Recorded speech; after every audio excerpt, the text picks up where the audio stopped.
আরও একবার শাটডাউনের দ্বারপ্রান্তে মার্কিন প্রশাসন। নতুন অর্থবছরের শুরুর দিন ১ অক্টোবর থেকে অচলাবস্থা শুরু হতে পারে যুক্তরাষ্ট্রের সরকারের। স্বল্প মেয়াদে তহবিল নিয়ে এখনও কোনো সিদ্ধান্তে আসতে পারেনি মার্কিন প্রশাসন। অথচ অচলাবস্থা এড়াতে ডেমোক্র্যাট আর রিপাবলিকানদের সিদ্ধান্তে আসতে হবে ৩০ সেপ্টেম্বরের মধ্যেই।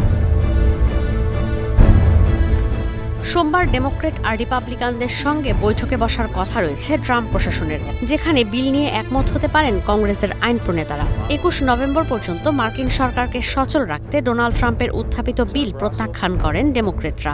এরপর থেকেই অচলাবস্থার আতঙ্কে মার্কিন প্রশাসন।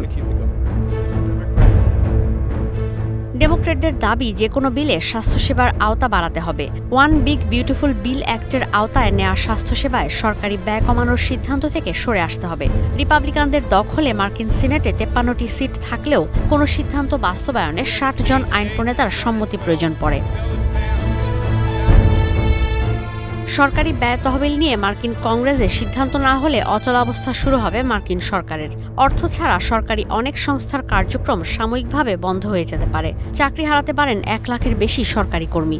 যদিও মার্কিন প্রেসিডেন্ট ডোনাল্ড ট্রাম্পের জন্য তা নতুন কিছু নয়। ২০১৮ ও ২০১৯ সালের মধ্যে যুক্তরাষ্ট্রের ইতিহাসে সবচেয়ে বড় শাটডাউন ছিল ৩৪ দিন।